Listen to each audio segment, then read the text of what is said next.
5. Yes. Well, Jackson, it's the Tim McKernan Show podcast, and we're in the Longo Big Studios. And really, for the first time since we started doing this QFTA Daily, news has just come across my desk. I was in the same studio with Darren Atkins. You know him as the Plowhawk. When news came across the wire, as we say, in 1963, that the Cardinals signed Matt Carpenter. And alas, I had no idea. So the Plowhawk had to leave. We just got done with the sound story. Jackson and I are sitting in the studios. It's 1:28 on Friday, January 19th, 2024. And the Plowhawk had to leave right at 1 o'clock. So we got done, wrapped up the sound story. I was talking with the gentleman and his daughter after we got done with the sound story. And I had no idea about it. I mean, it'd be very odd if I'm like, the gentleman's telling me his life story and I'm asking questions, but I'm scrolling through Twitter. So I have no idea. I still don't know details. I'm going to be asking you details. I guess I got to go into the YouTube because I'm sure people are going to be ready to go here. And so we get done, and Peter Repp, who's our general manager for Sound Story, he goes, "Oh, God, I'm so upset the Plowboy had to leave." And I go, "Like, you're upset about it?" I go, "Why?" And he goes, "I mean, I would have loved to have had him stick around after the Cardinals news." I go, "What's the Cardinals news?" They signed Matt Carpenter. I go, "You're fucking with me." Nope. What a moment. Nope. What a moment. 1-year deal. Why couldn't this happen like at That's not like 7:30 today? I'm telling like it's the longest possible distance between show to show, Friday morning after 10 o'clock to Monday morning at 7:07.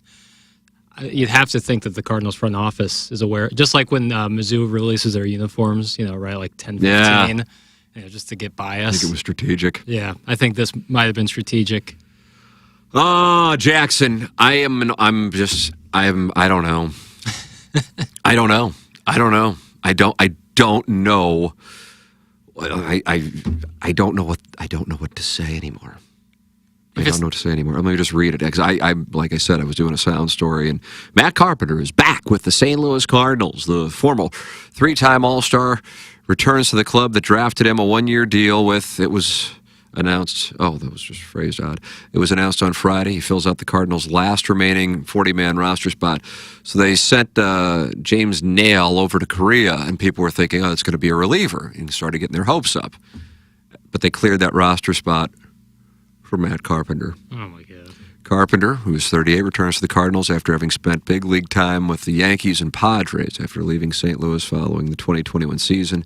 His most recent stint in the majors came in 2023 with the Padres. He batted .176, perfect, with 5 home runs and a .641 OPS in 76 games for San Diego. He was traded to the Braves this offseason, but was released 3 days after the deal was made between the Braves and Padres. Carpenter's 1-year deal with St. Louis is worth the league minimum, which is $740,000 for 2024. Atlanta will pay what remains from the 2-year, $12 million deal Carpenter signed with the Padres in 2023. This story was just posted 20 minutes ago on stltoday.com, and I see the commenters are not happy, Jackson. There are 60 comments. I don't know, man. Like, if it's taking away a spot for some young player who could use some development up at the 40-man, then it's like, what are you doing? But if it's like they couldn't round out that spot, so we'll bring back Carpenter, I guess his upside for being paid league minimum is worth it. And we'll bring him back for the nostalgia purposes. Although I can't imagine St. Louis's the taste Matt Carpenter left in St. Louis's mouth is too pleasant for most. Whereas like Lance Lynn. So here's this is Orlovsky in the sense that I'm just getting the story and now I'm going to have a grand reaction to it, but It is genuine. Yeah. One of my contentions with the Cardinals, as odd as it might be, is I think you can actually make a case that if you want to go to 2020, because you got to take the Stanley Cup year away from the Blues, so the start of both their seasons in 2020, which I mean, this is carefully crafted the way I'm starting this, okay? Because the Blues were the best team or one of the best teams in the NHL when the pandemic shut the season down. Right. But the Cardinals and Blues have kind of been about the same since then. without question, the Blues have greater equity in the market. Yes, would agree. And Doug Armstrong has greater equity than John Mozeliak, without question, although I would say his equity now is less than it was on December 1st before Craig Berube was fired. Yeah. And because I'm not necessarily interested in, like, the Blues power play and what the problem was last night in Washington, or, the Cardinals and the bullpen, like those kinds of things, that's just not where I am as far as the things that I can be interested in having a conversation about. I'm more interested in kind of the macro topics, as you know, from setting up today we had the Little Piddles Friday 6-shooter. Yeah, that's right. The why. Why is it that the Cardinals, for all of their success, that if you were to ask around the country with baseball fans, successful organizations, and give me 5 over the last decade, I bet people would think of the Cardinals. Yeah. Even though really over the last decade it hadn't been that great. But they're just always there, and you just think of them as a successful team. I think probably similar, like in a way, to the Packers, not because the market's being small, but just kind of always there. They're always in the mix. Maybe Steelers. For example. Steelers, yeah. But the Steelers haven't won a Super Bowl in a while. So with that all said, then you go, okay, then why is it that the fan base is so irritated and on edge? And I would say one goes about things handling it in a more seemingly genuine and authentic way, which is why the Berube thing really did some damage to that. And now that they've lost 3 in a row, I think now people might be taking a step back and going, oh, hold on a second, maybe Drew Bannister isn't the second coming. And go, what the hell are they doing? They're 6 points back of a playoff spot. Not going to get into the minutiae of that. And then the Cardinals, because John Mozeliak's lack of popularity predates the Blues winning the Stanley Cup. It absolutely does. It goes back a long while, I think. 10 years?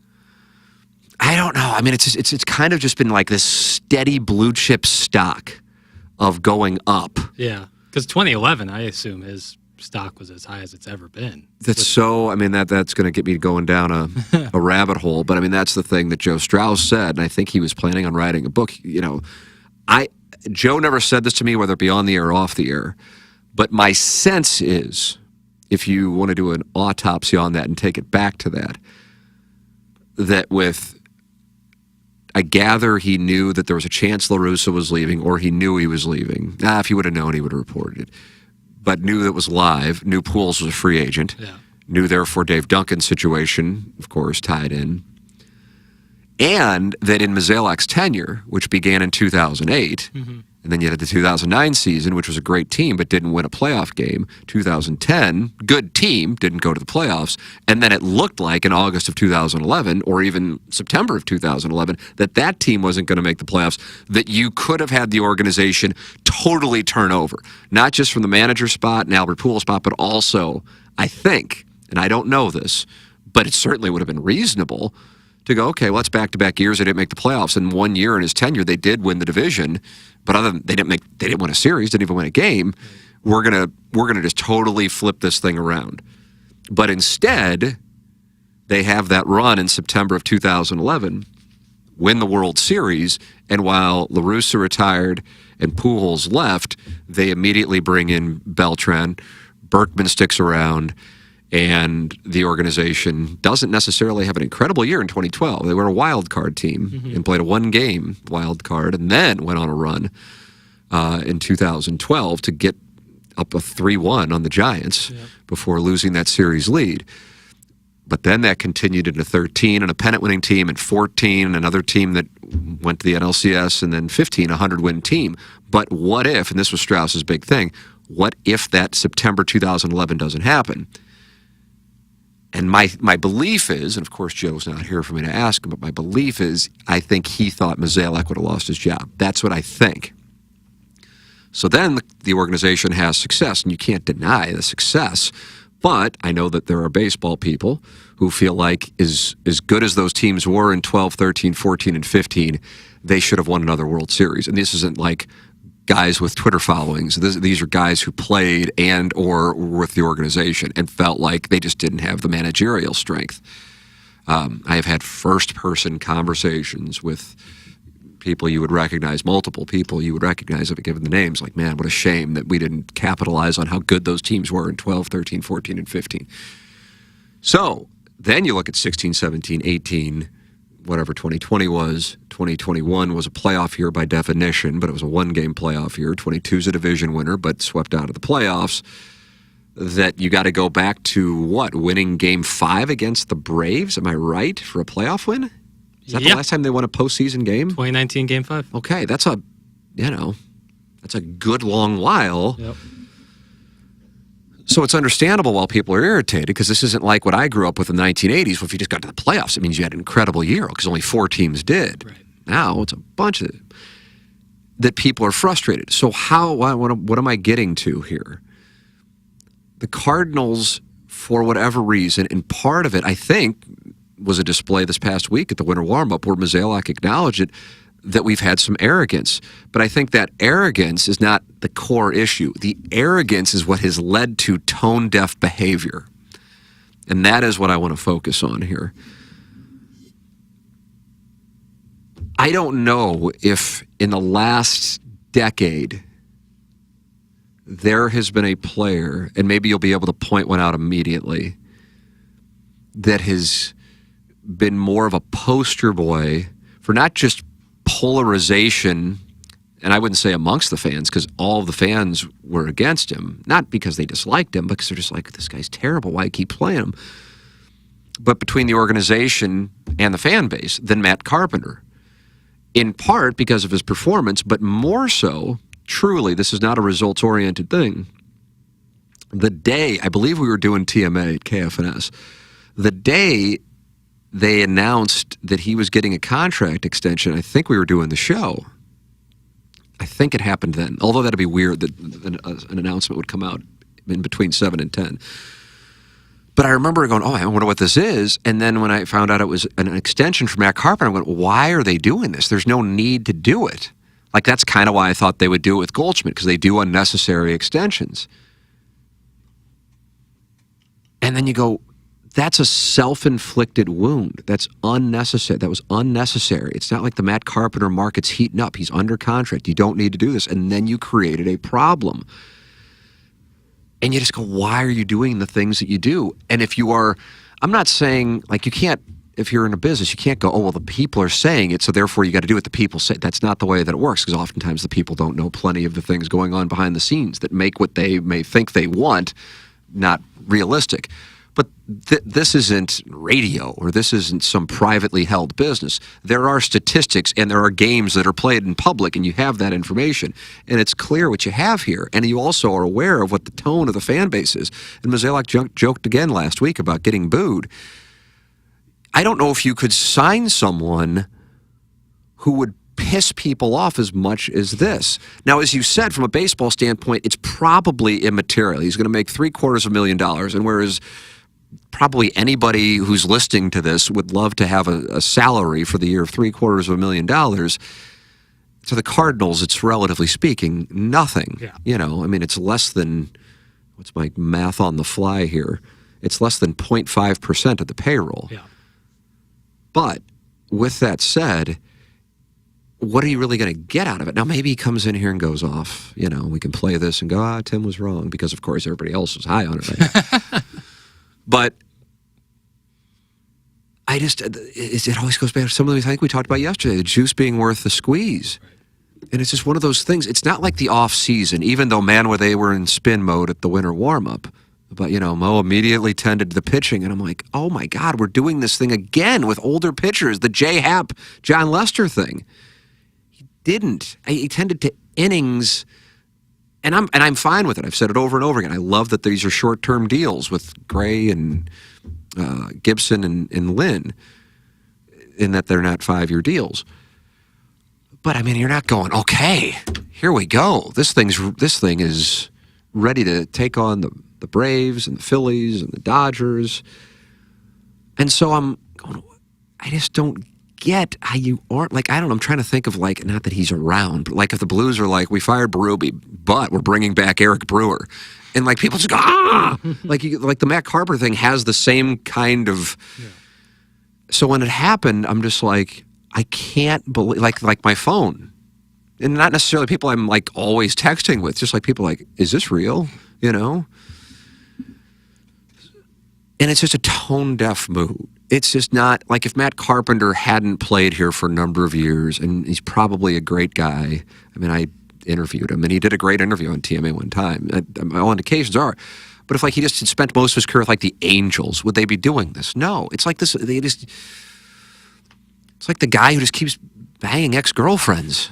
You go, okay, you know, it's over. You know, I mean, the reunion, like, are they just like, boy, we got to do nostalgia just because we got to get people in this. I just, for the life of me, like, I'm truly not angry and doing the Orlovsky thing. I'm just like, I'm frustrated because it's such a self-inflicted wound. Not that from a baseball standpoint, because I don't think, like, if he does something and you spent $750,000, it really is nothing in baseball. It's borderline minimum wage. But all it's going to do is give your fan base that's already not real enthralled with what you're doing more irritant. And I just don't know what you're getting out of it. And I just think it's one of those things that I'm just like, God, I think the world of Bill DeWitt Jr., the chairman, I think the world of Bill DeWitt III. I really do like John Mozeliak, which I know, like, you can't say that, but I really do. I like him, and in a way I feel badly for him, because I think he's trying to be funny a lot of times and people don't pick up on it. And if he just wouldn't tie a sweater around his neck, that'd be such a huge step in this market in particular. Just like fans loved the fact that Whitey Herzog would be in a boat with Jack Buck drinking Busch beer, but then Tony La Russa came here and he drank wine and said he didn't eat meat. And as dumb as it is, that stuff plays in certain markets one way and plays in certain markets another way. But God, it's the organization I grew up cheering for. It's the reason why I do what I do. And I think, why do they do these things that are just easily avoidable to not incense an already pissed off fan base? Yeah. That's the end for me. Thank you. Like, if it, like what you're saying, like, if it was just baseball, like, and this was just a baseball team and it wasn't watched by millions of people, it's like, yeah, okay, I guess I could see the sense in it to an extent. I mean, I don't know, obviously, the full details of the 40-man and who's not going to be there and who will be there because of this move. But like you said, like, yeah, it probably is nothing. He's making nothing. And if he's productive at all, it's worth it. But Major League Baseball, especially now with everything going on with the TV money and the downturn in viewership, there's a very human element to it. There's a PR touch to it. And I just imagine whoever sent out that press release, like, slamming their laptop as fast as humanly possible after hitting send, because it's like, you know, like, there's no way that they're like blindsided by the reaction to this. There's no way. That's the thing. There's no way. Like, I don't know. I don't know. I feel it's like I'm watching something that I loved lose its way. Yeah. Both the game, but then also the team that's under the umbrella of the game. And again, in the whole scheme of things, this is truly immaterial. It just keeps going back to my master's thesis on the Cardinals, especially Cardinals versus Blues, and why the Blues have, you know, the benefit of the doubt and the Cardinals don't. And I just keep going back to tone deaf. And I think the tone deaf, in part, is because forever, and by forever I would go probably back to 1982, because in their bad years, and maybe it's not a coincidence that their bad years were the years when the football Cardinals had moved and the Rams weren't here yet. I know this predates you, but the early 90s. So their only competition were the Blues. And I think even Blues fans who are old enough to remember this would acknowledge the Cardinals are in one world and the Blues were in another. It's not the way that it is anymore. And maybe it's also not a coincidence that they've taken their foot off the gas ever since the Rams left. I don't know. You know, I mean, there are 2 division championships in there, but there isn't anything else. Right. There was the 2020 playoffs, which, you know, you could say, Tim, I'll give you $10,000 right now if you can name the NLCS and ALCS from 2020, and I couldn't do it. And then there was, by definition, the playoffs in 2021, but it was a one-game, how do you do? And I don't believe they scored a run. They did not. And then 2022, they'll drive by for 2 games. Yep. How do you do? And then finishing with 71 wins last year. And so this as John Mazzella. He used the word, and I appreciate it because I'm like, okay, he's kind of this arrogance that was earned, though. They deserved it. It's like, take your pick of whatever golfer, or boxer, individual sport showing up, going, yeah, I'm here to win. I'm not here to make the cut. I'm gonna win, and if I don't win, I'm gonna be pissed. Right. They earned that. They absolutely earned that. But now they've earned the criticism, and this is just one of those moves that, again, I want to keep. It's like, who gives a shit? It doesn't matter. But it's just like, it's like the one thing they could do as far as an acquisition goes, where people would go, "What the fuck are you doing?" Especially since they said they weren't going to spend any more money, and then they go and spend, again, what is the equivalent to like a minimum wage, hourly worker, but for baseball, and you go, "What are you doing?" And I just sit there and I go, there are three people, I think, running that organization. I think Bill DeWitt III is probably way more active now than he was a few years ago. Bill DeWitt Jr. and John Mazzella. And I'm just like, there needs to be somebody in the room who goes, let's think about this. Mm-hmm. I don't know, because all it is now is just a bunch of negativity. And if your big statement for the offseason is, we don't know what the future of the organization's television revenue is, so we've got to be cognizant of the gate revenue, so therefore your on-field product is more important than recent years, mm-hmm. because you don't have the certainty of that guaranteed television revenue. You've just hurt your approval rating by bringing somebody on. Yeah. Yep. And unless he comes in here and goes off, it's going to be like, what in the hell? Well, it's good we have I mean, we're just now it's like the show. Like this is great right now. It's kind of amusing right now. But like, we're going to be hearing about Matt Carpenter, and there'll be texts, especially on Balloon Party, about Matt Carpenter. It's the bright, shiny object, Right. Right. Like, you go, okay, I get what you're doing with the Lynn and Gibson thing. I don't know how many other people were like raving about, and I wasn't raving. I'm just like, I think I see what they're doing with this offseason, and I'm all for it. Not because I think they're going to be a great team, but because they're mitigating risk. It's a smart move to do when you have uncertain times. Be ridiculously irresponsible to go bat crap. Fans may love it financially. I mean, spending dollars right. at this moment, but it would be irresponsible, and it's not how they operate, which is a good thing. But then you do this, and it's just like, oh, for some reason we just decided to grab a bat and hit ourselves over the head. Are you entertained? Anyway, I don't know, Jackson. I wasn't planning on this being the topic, but people are certainly... Oh, I mean, you gotta talk about it. Here, let me see what we got going. I'm in the YouTube chat right now. Carl Pelker, always the leadoff hitter. Are the Cardinals really bringing Matt Carpenter back? Yes. Get Plowsy on the line and let him cook. Oh, can we get him on the phone? I think he had to like go pick up a car or something. Like, I'm not making this up. I can give him a call, see if they answer. It's pretty funny if I can get them on. Absolutely, why not? Iggy's DNA says, hi, Tim. Mike Schwartz. Hi, Tim. What's up, Jackson? His salsa tastes like ragu. #trash. That's from Engine Joe. What in the world are they doing? Is he retiring? That's from Brad. I hate this signing. Full stop. Thank you for the full stop. Pastry chef named Mesfin. Jackson, in as much shit as you get on 101, and take it like a champ. You are entertaining and do a good job. That's from Alexander Colton. I think he sent an email yesterday, FedEx something. FedEx Colton. There you go. Thanks, Alexander Colton. Can't wait to hear Plowsy's take. I agree with you, Mike Schwartz. How would you feel being sent to Korea just to open a spot for Matt Carpenter? That's from Carl Pelker. Well, it did indeed happen with Jimmy Nail. The Veiled Prophet says, Mo just said that all signed players 35 and older get free housing at the Gatesworth. Fat Bob Hoosier, we need to hear from the Plowboy. I think Goldschmidt is in his last year here. That's from Carl Pelker. I think that's live.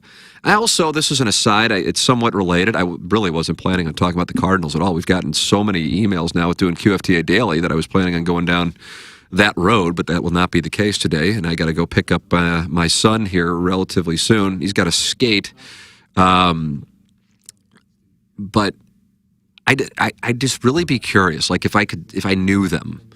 Like I knew some of the guys on those 04 teams, 05 teams, 06 teams, where we would sometimes just bullshit, and it was understood that I wasn't going to go running, to the Channel 4 or to KFNS or whatever the hell I was doing.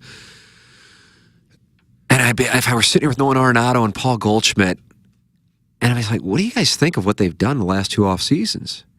And I just can't imagine they'd be pleased. I mean, Goldschmidt's so... Right. But Arenado's got to be like, yeah, I don't know what the fuck. I really don't. But It's the thing with the Dodgers. I don't know.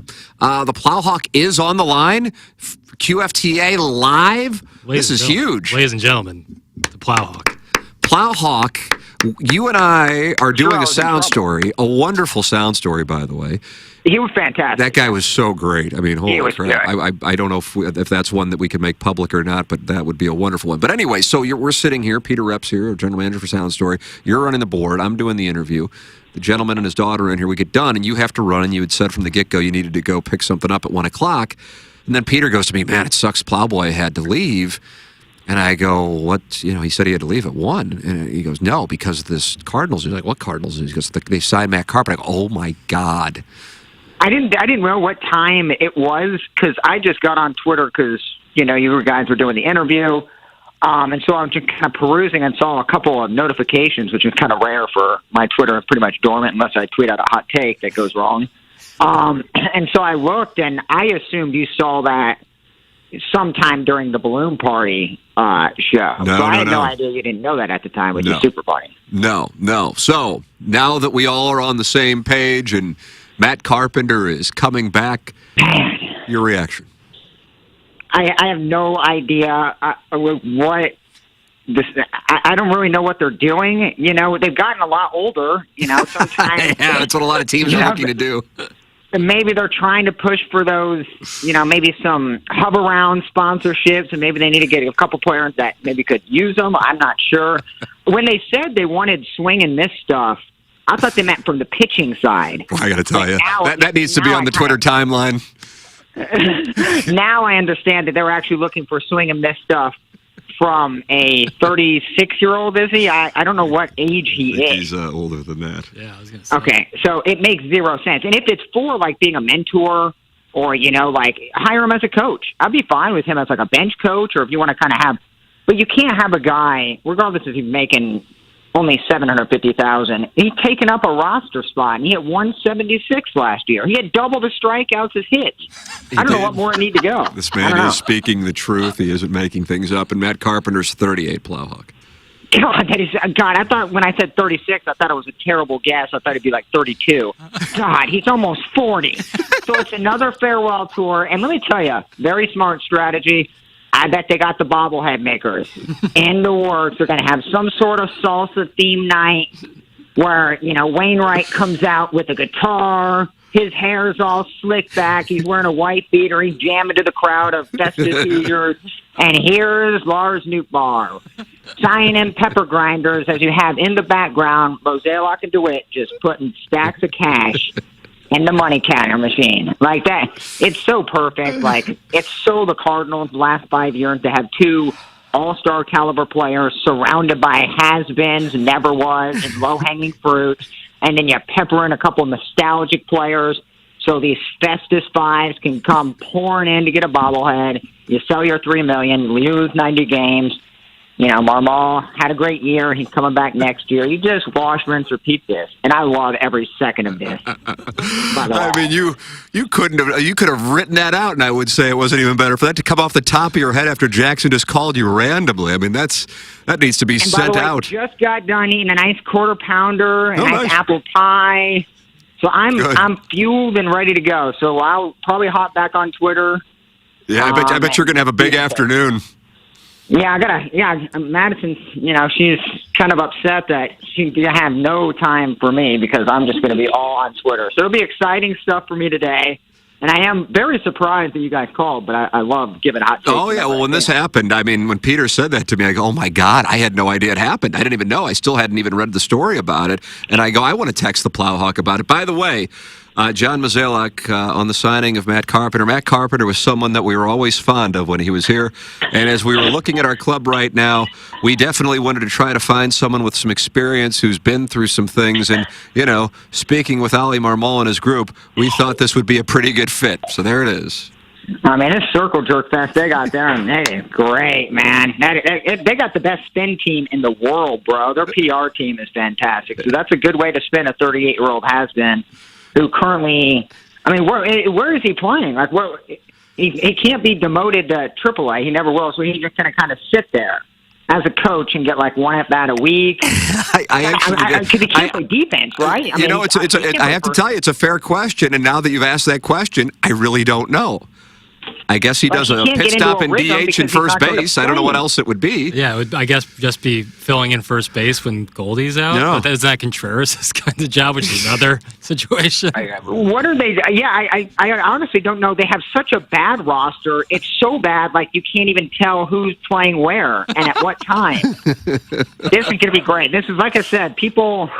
You know, I have had some bad takes in my day, but the last few Cardinals seasons have been some of the best entertainment for me personally, not probably for actual fans, but this has been great entertainment. Well, your Twitter timeline will be, I can't wait to see what goes on this afternoon, and all it takes is one to somehow disagree with you, and then all hell breaks loose, and it's the best entertainment. Monday at 7:07, give or take a couple minutes, depending on what time I get there. Can't come soon enough, because you got your Packers tomorrow, and you got Matt Carpenter. It's a big weekend for the Plowhawk. And the Packers are rolling free money, baby. I mean, we shouldn't be here. Yeah, you got nothing to lose emotionally. You shouldn't even be there. Yeah, totally. No, yeah, like I'm going to have zero emotion. I hope we don't get blown out by 40. I mean, San Francisco hasn't been too kind to us in the past, but yeah, this is all house money. So this could be a great weekend. I'll have my phone charged. This may be the weekend I have to buy a movie for my phone. I need to start so badly. Plowhawk, thank you for dropping by the program. You did not disappoint, and have a wonderful weekend. Can't wait to see the Twitter timeline. I love you, boys. See you on Monday. There he is, the great Darren Atkins making a pit stop. God, it's like he wrote it out. He just spit takes from the top of his head. So Plowsy, you know, oftentimes I think some of it might have to do with what he partakes before the show. But, you know, he speaks well. But when he starts talking about the Cardinals, it turns into, like Jay-Z. He truly does get angry. I think somebody made the observation yesterday on the show, and I don't know what he was talking about, that had him all worked up, about money and how, like, his takes revolve around, like, not liking people with money. And so, like I said, if Mozeliak conducted himself like Doug Armstrong did, I doubt, now I don't know, but I doubt the Plowhawk would feel the way that he feels about him. And that's kind of one of the things that I think is the core is, don't get me wrong, I'm not trying to spin what's going on here, but I'm just saying that I think I mean, who in St. Louis dresses, talks, you know, the words? Nobody that public. Yeah. I mean, but even like if I, you know, I mean, when I'm playing golf, like that's where I would cross paths potentially, theoretically. And if I ran into somebody who was acting like that, I'd be like, oh, I don't really want to. But the thing is, he's like a good man. Mm-hmm. He's a good guy. He's a real big smartass. But if you don't know, like there's sometimes, like we'll see it on Balloon Party, like they don't know what I'm like. Yeah, what we do. Like when I'm like, you know, I mean, my 20-year Hall of Fame career, you know, like to me, I'm like, it's so obvious I'm being a smartass. But if they don't know, you know, like, hold on a second, I have to tell you, like, I'm being a smartass. But but the sweater and the whole thing, and then when you just keep doing things, and then I guess the one big free agent. So what was the biggest free agent signing? Free agent, like not from the Cardinals, not a re-sign. Okay, so not an Arenado, not a Goldschmidt extension. What would it have been before Contreras? I know this isn't fair. This is the type of shit. I think it'd be Dexter Fowler, 2016. I think. And Hayward before that. Hayward was a trade. Okay. Yeah. Shelby Miller. Then it's Dex. So then you can go back to an Oscar Taveras and begin a whole separate podcast on the impact of that. Right. Totally. So you've had two big position player signings, I think, and I guess I'll open up the YouTube chat in case I'm missing one. Yeah, like Andrew Miller, but I don't know if that would be a big like. But I'm saying, but position player. I said. Yeah. Okay. Then Dex and Wilson Contreras. I think. Yeah. Unless I'm forgetting one that weren't a part of the team already. Yeah. And they've been and the Contreras one, and that for whatever reason, when I get worked up, I'm not anti-Wilson Contreras, to be crystal clear, because I don't know why when I say this, you see the text inbox on TMA. And sometimes on Balloon Party, why do you hate? I don't hate Wilson Contreras. I don't like the deal. I didn't like the deal in the moment. I think it is if you're trying to sign a catcher, sign one who's 25 or 27, and then sign him for a few years. And if you're going to go 5 years, okay, fine, but make sure he's that age. And then also somebody who, it's not like was always playing catcher. I just never understood, number one, why they prioritized catcher that offseason, as if you can replace Yadier Molina, whose success is really based more on abstract than the numbers that will be held up if and when the time comes that he goes into Cooperstown. Because plenty of people around baseball outside of St. Louis will go, why the hell is this guy going to the Hall of Fame? Look at his WAR. Look at his, and they'll pull out Jason Kendall and go, what, that whole thing. But Yadier Molina brought so much to the table that you can't trace on a baseball card. But it's irreplaceable. It's like I said yesterday on the podcast, was saying to the Plowhawk today and Peter Rep, Iggy is irreplaceable. And if you look, you go, guy who produced at 40 different stations and got fired 20 times, fine, you can say all you want, but I'm telling you, his personality is irreplaceable. You can't find anybody else like that. So, like, if Iggy were to leave the show, I wouldn't go, let's find another Iggy. There's no other Iggy. Right. That's it. Right. There's no other Yadier Molina. Yeah. The Iggy Yadier Molina comparison is in the books. Yeah. And it's been said many times. And that's just the tip of the iceberg on the comparisons. So, I didn't get that. And then I didn't get, it's like, yeah, Wilson Contreras is trying to get, I think it was 3 years or something like that. And that's the thing that the Cardinals and the Giants are arguing back. Well, the next thing you know, they give him 5. And I go, what the fuck? Yeah. And then a month in, they're like, well, we kind of knew he was going to have to take some time to learn how to catch. I go, learn how to catch? He caught a World Series. What the fuck are you doing? And then you got the Dexter Fowler thing. And in both Contreras and Dexter Fowler, I guess I can't say I know, but from firsthand sources, that wasn't, they didn't want Dexter Fowler. They wanted Adam Eaton, not to say he was the second coming, and they didn't want Wilson Contreras. They wanted Sean Murphy. So then when it doesn't work out, you can't tilt and spew off your chips. You have to go, okay, shit, let's figure out what plan B is. Plan B can't be former Cubs and overpay them. And that's what they've done. And so you sit there and you look at this and you go, shit. I love the run they've been on, but just because the run they've been on has been so good, that doesn't mean that the process has been good. And the process is either outdated or it's messed up. And so the arrogance throughout the course of this has been based on the past. And that is why I think fans are going, and I think you also have running parallel to this is something that I personally disagree with, which is Bill DeWitt's hoarding money. I just don't agree with that. It's just not. But then that gets into a whole like socioeconomic thing that I think is also the undercurrent is he's rich and he won't spend his money. It doesn't matter. He's a billionaire. He should spend his money. So he should operate at a loss and float the team. Right. It's not the way. No salary cap. It's like, oh, well, then it's that just gets into, but I just disagree. I will say this. They spend money. They've just spent it so poorly over the last decade. Holy shit. I mean, God. That it has rendered players who are either surefire Hall of Famers or borderline Hall of Famers to their careers in St. Louis disappointments as far as what they've accomplished when they're on the team. Mm-hmm. And that is, who's that on? It's not on those guys. It's on the front office and who they're surrounded with. And initially you could blame the manager, and Matheny was an easy target. Yeah. But then people go, okay, Mike Shildt? Now, what the hell's that about? They go, okay, so Shilt's out now. Okay, what the hell's that about? Right, after going 17-1 to finish out his So tenure. you just go, what's going on here? And then you do, and it's just... So again, I'm not the Matt Carpenter thing actually amuses me. Like, I'm glad. I wish it would have happened on a Monday instead of a Friday at like 12:30 or whenever it happened. Yeah.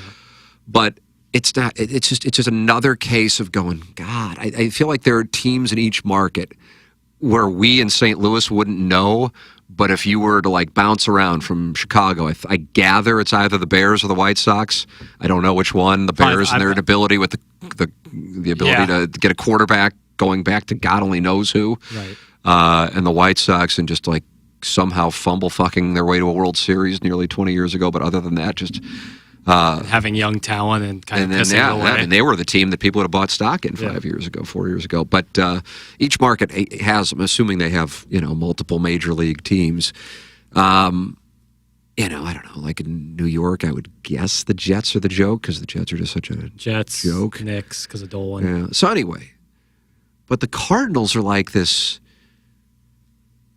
old money, St. Louis Country Club, blue chip, and I'm not talking about locally, although that's probably the case, but I'm talking about like blue chip stock that if you were sports fans and you could buy, like there were franchises on DraftKings, you know what I mean? And you could buy them.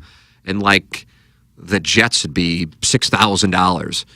And then, I don't know who'd be the one that everybody buys stock in right now, or the Scotty Scheffler, John Rahm play, whatever that would be. I don't know if there's an obvious one. The Chiefs, hell, I don't know who it'd be.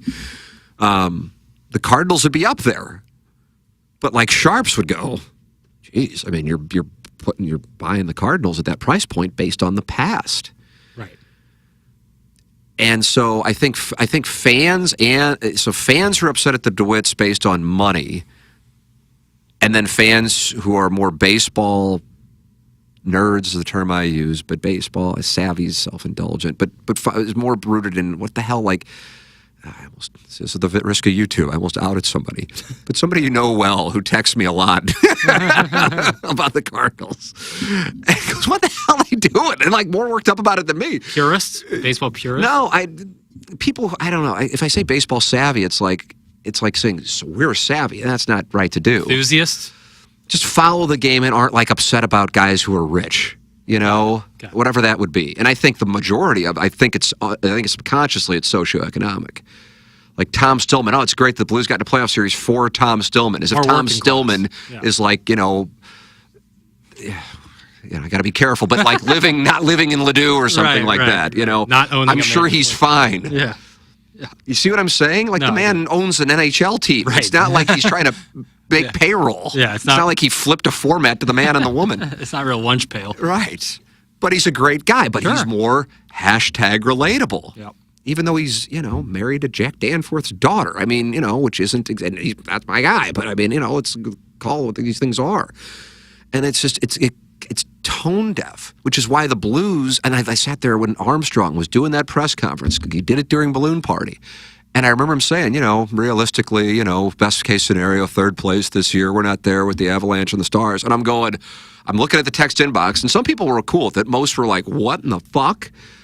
And I'm like, this is so great. It's so healthy, It's so, because it's so honest. Yeah. And then 2 months later, the same guy just, poof.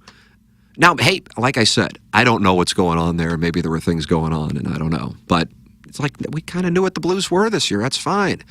And then I watched winter warm-up last weekend, and I'm going, oh, God, they're spinning the pitching staff into like, look what we did.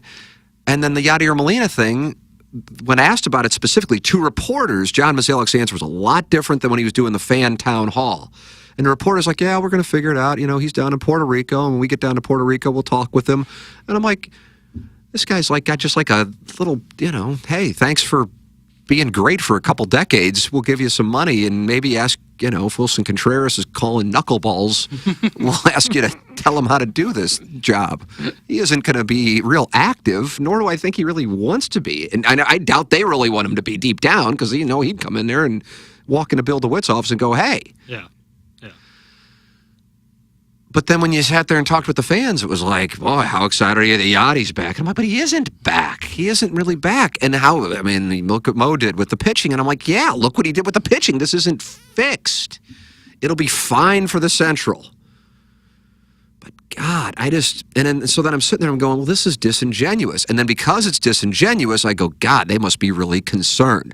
Those are like the things that are firing in my mind. And then and what are they concerned? I'm not going, they're concerned about being a shitty team because they're probably going to win 85 games, give or take a few. I'm saying they're concerned about their business. Not that they're going to go, God, how are we going to pay bills? But like that things are going to be uncertain because of this television situation and they need attendance and concession revenue. And that's a whole new world for this ownership group in particular. So I don't know if when I talk about this stuff, whether it be on TMA or Balloon Party or here, if I'm just like losing the audience and I'm too in the weeds on it, I don't know. But it's not nearly the same thing as the Rams thing at all. But as far as a storyline that intrigues me, comparable to that 3 or 4 year period with the Rams leading up to their move, this is the one, which is you have this organization that nationally would have like an 80+% approval rating, but locally I think it's below 50%. And you have a guy who, if I'm not mistaken, I think Amsinger said John Mozeliak will be a Hall of Famer, right? I think I don't want to attach that. I don't remember if okay, somebody of note said that. And if you said that, like if I tweeted that out, I mean, can you just imagine? Text Like, Plowhawk that. so that's what I'm saying. Like there's this huge chasm between the perception of the Cardinals nationally and locally. Yeah. And I tend to be more on the side of the local, but the local chasm, I think, is more rooted in socioeconomic and almost like misinformation or lack of information, or just pure, I'm angry and you're rich and I'm not, and you should be spending your money and you wear a bow tie, then, hey, these guys actually are spending a lot, especially for the size of St. Louis. They're just doing a bad job at it, and that's where the focus is. But I kind of get it. The way you win arguments in general, but in particular in 2024, is not by putting up facts and giving a professorial lecture. It's by getting a catchy one-liner off and having it trigger emotion. Yeah. That's how you win elections, and that's how you win arguments. Yeah, I think so much of it, too, is the Cardinals especially, and there's other franchises in the cities that are connected like it, are such a part of this place, the St. Louis, identity. Like, it's so deeply rooted in the culture and the identity of the town. And so when people perceive it's being mishandled, it's almost like a strike to them personally. I would assume it's the same way with Pittsburgh and the Steelers, Dallas and the Cowboys, New York and the Yankees. Like, it's such a deep... That's interesting. That's a good observation. It's like such a deep part of the culture. So if situations like this arise where it's not only being mishandled from on the field, but then the PR side of it too, and it kind of like, you never want like the national perception to be like, are the Cardinals falling from grace? Because that's like, is St. Louis not like, it's a shot at St. Louis. And so like this STL logo, man, that's like St. Louis's logo. It's not even with the Cardinals. Which then gets into, again, this is the stuff that interests me more, which then gets into the free agent thing. Yeah. And so when somebody doesn't choose to sign here, that, even though you may not be aware of it, I believe, and I include myself in here, it's a rejection of the city, even if it may not be a rejection of the city. It's taken as such. So the John Carlos Stanton one is held up there. The Jason Hayward one, About to go there. taking less money to go play for the rival Cubs, and then he wins a World Series on top of it.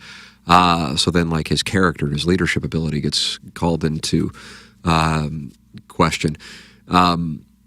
And so I think that's a part of it. So that when free agents come here, people really want to see them succeed. And when free agents choose not to come here, people get frustrated. And the only reason they must not be coming here is because these two rich guys who aren't from here aren't spending their money. That's got to be the reason, as opposed to, I don't really want to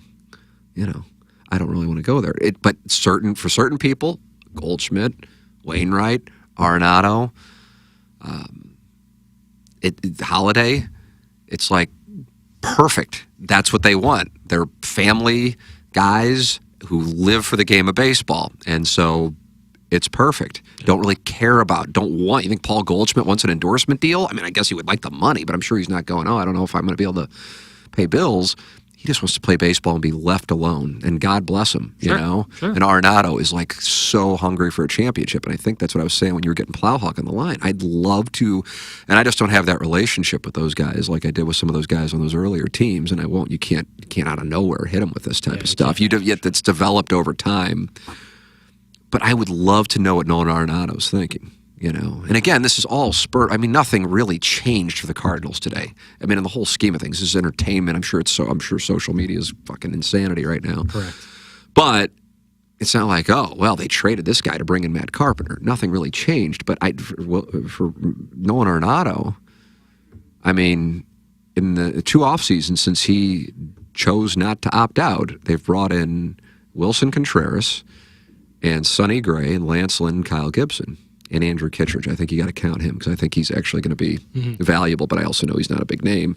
Yeah. But he should be. He's super talented. He might wind up being the second biggest acquisition this offseason, even though it's not one that's talked about. So with that all said, yeah, I would imagine people are pissy. Let me drop into the YouTube chat and see what's doing. At least I'm hearing a St. Louis sports media personality not carrying water for the Cardinals. It gets tiring hearing the same old shit on the radio. It's from Dr. Zoom. I'm not familiar with Dr. Zoom. Dr. Zoom, you must not be familiar with me. But, I mean, my opinions are I'd like to think you don't necessarily know where I'm going to be. I hope, because I know that is what I like with people I either read or listen to, is that, oh, it's this issue, so I know this person's going to say this, and I know that person's going to say that.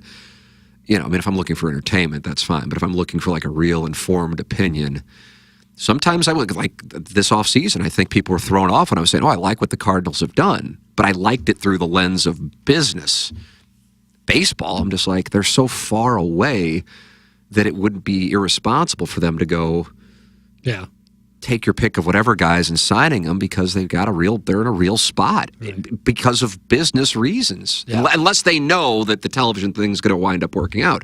You can't, if your television pays you $60+ million and your payroll's $200 million, just think about whatever business you're in. It's real easy. I mean, I can apply it to podcast advertising, but it can be restaurants, whatever you're in, and go, okay, holy shit, a third of our revenue is going away. Or a third of our revenue is uncertain, and we might wind up with 30 instead of 60, and our payroll's 200. Well, the math is, I mean, you're talking about a third. Mm-hmm. That counts. It would be irresponsible to do otherwise. Look at the Padres. The Padres are the one market kind of comparable to the Cardinals that decided, fuck it, we're going to go batshit. As it turns out, probably because the owner knew he was going to pass away. And he's like, fuck it, I want to bring a world championship to the city before I go. So you had that outlier go on. And then what happens? They have to take out a loan to make payroll in San Diego in September.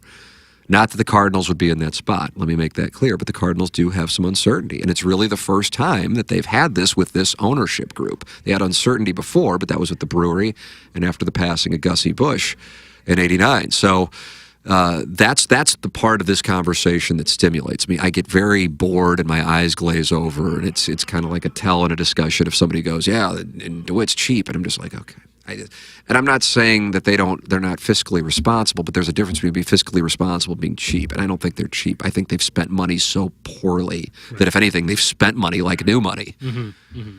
And evaluate talent poorly as well. From a baseball standpoint, and stay with me here, like I actually like it because I think that their chance to win the World Series is better if they do what they did, staying under $200 million and just trying to win the Central and get in and then run the table that way, than spend like Padres money like last year and try to be competitive with the Dodgers and the Braves in the overall stance. Can you start at the beginning again? Sure. So I want to make sure I follow you. Yeah. I think your big picture questions. Sure.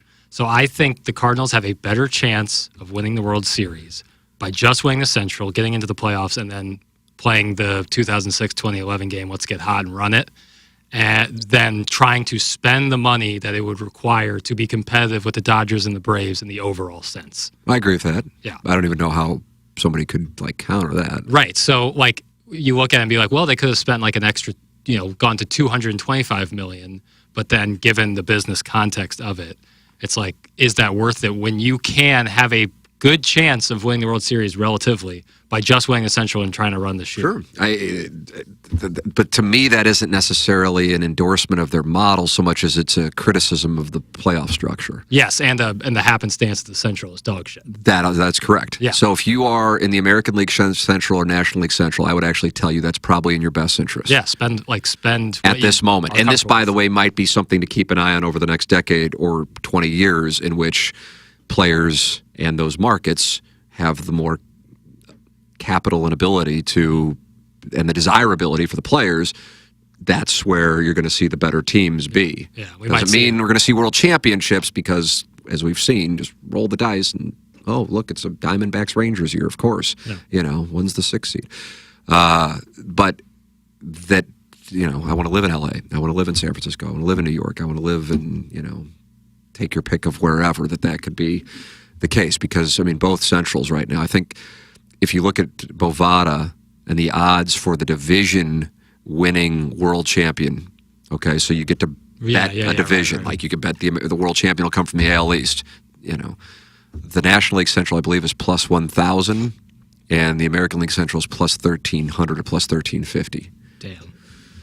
And as you can imagine, the other four are way lower than that. The West might be like plus 150. So, especially those West ones would be the ones to keep an eye on as time goes on. But that's not the way that it's set up anymore. It isn't the National League East and National League West and American League East and American League West, where you win your division, now you're one of 4 teams competing for the World Series. You win your division, you're one of 12. And so it's changed that. So actually it lends itself to the Cardinals model, especially when the other 4 teams haven't done much. Yeah, the Cubs. I think the Cubs not spending money this offseason, another indication like Central's not great. We might have a chance to win the Central. Let's just do it that way. If all it would have taken would have been 1. Yeah. But who's it going to be, realistically? It wasn't going to be the Brewers or Pirates. If the Reds would have decided to do something, they've got young talent, but they need some pitching, some more to get it over the top. But they still could get there in this particular division. So yes, in that sense, I get everything that they have done this offseason. I even get the thing today.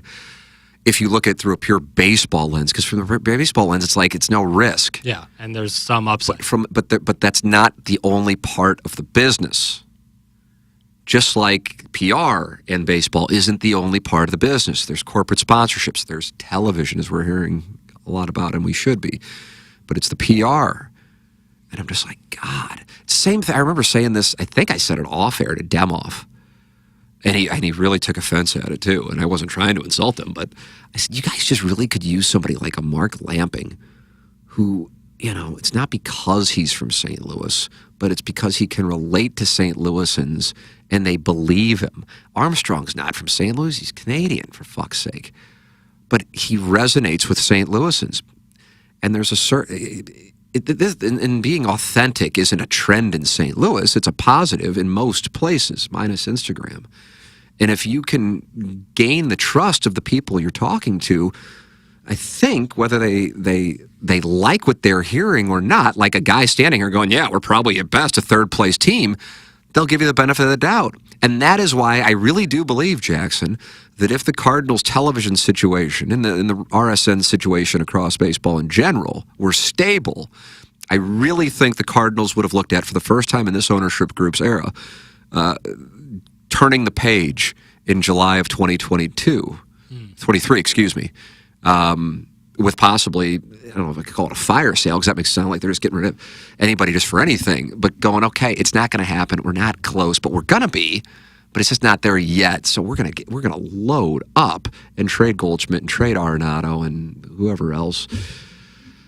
But because I don't think they're feeling like they're in a spot where they can do that because they need the attendance, they couldn't do that. And so instead, you're kind of hedging. It's the limbo that we talked about. That's the limbo that we're talking about. Yep. Because I think Cardinal fans would almost like it to be refreshing to go, okay, there's a clear direction.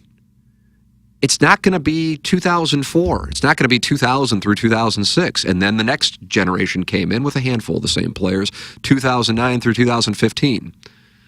It's going to be the Blues come grow with us. And yeah, it took a long time, and many of the guys who were, around for the come grow with us were out of the game by the time they won the Cup. Yeah. But there was a clear direction, and it did lay the foundation for the team to get into the playoffs in 2009. I'm talking about the Blues, and then to have the run they had to get into the playoffs and making some runs in 2012. So I think that's what frustrates people, is they feel like they're not getting told the truth. Not that they're intentionally lying; they're just kind of bullshitting them in spinning. Yeah. And that's what I saw last week at Winter Warm-Up. And so that's the tone deaf thing that the Cardinals just for the life of me, that's what I've said this. I mean, I remember sitting in Mazalek's office at spring training. God, it was so great, because I'm like, if you said this shit, I mean, it was condescending, but it was condescending like in a busting balls way, right? Like, and if you know him, you get it. Mm-hmm. I mean, we're talking about one thing, and I'd love to talk about Fowler and like how he was like somebody tried to insinuate he was a racist, and I go, how about that? Because I know he's not. I mean, that's just not even on the table. And I go, man, that would piss me off, man. I mean, I would get to the point of litigation on something like that. I mean, that's defamatory. Mm-hmm. And I go, what are you going to do? He goes, well, I'm just not going to talk to him ever again. It's very simple. I mean, if somebody like you, if you were to make something up about me, I just wouldn't talk to you again. And it was really, and I like Nirvana. I mean, I'm like, I totally like agree with it. Yeah. And I go, but okay, that's fine. I get that. But then I said, the fan base is pissed off. And this was right when they had signed Michaelis, and Michaelis hadn't pitched here yet. And they wanted Lance Lynn, ironically. And he goes, well, it's real simple. He goes, our projections show that Michaelis is going to have a much better year than Lynn. So that's the reason, if you'd like to tell fans that.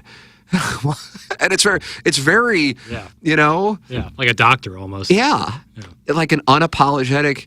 And I'm like, okay. But you like the tone, there's a, I don't know how to say it. Because I don't want to say there's a game, because a game makes it sound like it's disingenuous or it's dishonest. Or premeditated almost. Right. But there's just a way, and I think anybody can be taught it.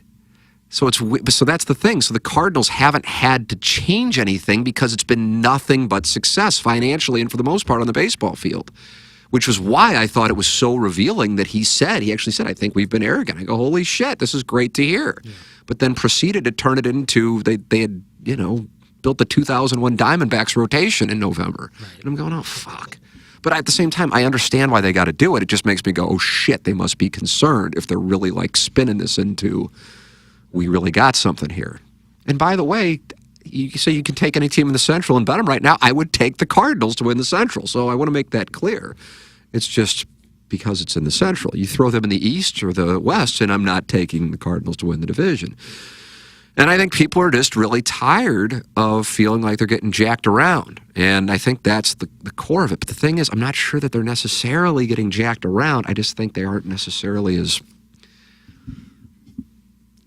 I think they could win people over if they had somebody. And maybe it'll wind up being Bill DeWitt III. Or maybe they had Mark Lamping for a number of years. And it's not a coincidence, as dumb as it is. He was a South County guy... played soccer, worked for the brewery. I'm telling you, as stupid as this stuff sounds, especially if somebody were listening to this who's not from St. Louis, they'd go, why the fuck does that matter? And I go, I don't know how to answer it. All I can tell you is I know it does. Yeah. That if people, especially in this market, which is so provincial, have someone saying, here's the deal. This is why it is the way that it is. But trust me, we're working to get it right. People in this market will give you the benefit of the doubt, in part because what else are you going to do, but also in part because that's the nature of people from St. Louis. And right now, I just think there is this distrust chasm, and I hate to see it. And so while, again, to put a bow on this thing, because I got to pick my son up for a skate, he's on the ice, Jackson, at 3:15. Hell yeah. So I'm now up against it, and I just looked at the clock to realize it. Today is not, the Cardinals didn't go from a World Series contender to an also-ran. If anything, this is just entertainment. Yeah. It truly is, because it's immaterial. But it's tone-deaf also. It's just a move that, hey, we can get him for basically the league minimum. There has to be somebody that goes, God, it's going to get people so pissed off. And we've got to be aware that fans are pissed off, even if we don't think they should be, and we think this team's going to win 92 games. It just isn't worth it. Or maybe say, hey, like when spring training gets going, maybe like have him be a non-roster invitee. Just like, people there are people who haven't been following it closely who still think they're in the mix for Montgomery and Snell. And so it's like, oh, they cleared a roster spot. Holy shit. Let's go. Right. Who would they get? Matt Carpenter. Oh, you're fucking with me. Who'd they get? Matt Carpenter. You're fucking with me. Matt Carpenter. And then it's like, you gotta be fucking kidding me. And there's just a way to, I don't know. I mean, I'm sitting here talking like I know. I mean, these guys are billionaires and multi-millionaires. What do I know? I'm doing a podcast. But anyway, those are my thoughts. Time to go. I was planning on, we had so many good emails. Keep sending them in. T. McKernan at InsideSTL.com. Great to have as many people live streaming for this. This is what I've been talking about, what I've been saying. When there's big news, we can pop up and go live. And here we are. And here we are. This was by accident. We were always planning on doing QFTA. I got to go. My boy's on the ice. Jackson, have a wonderful weekend. You too, man. To our listeners and viewers, have a wonderful weekend. This has been the Tim McKernan Show from the Longo Big Studios.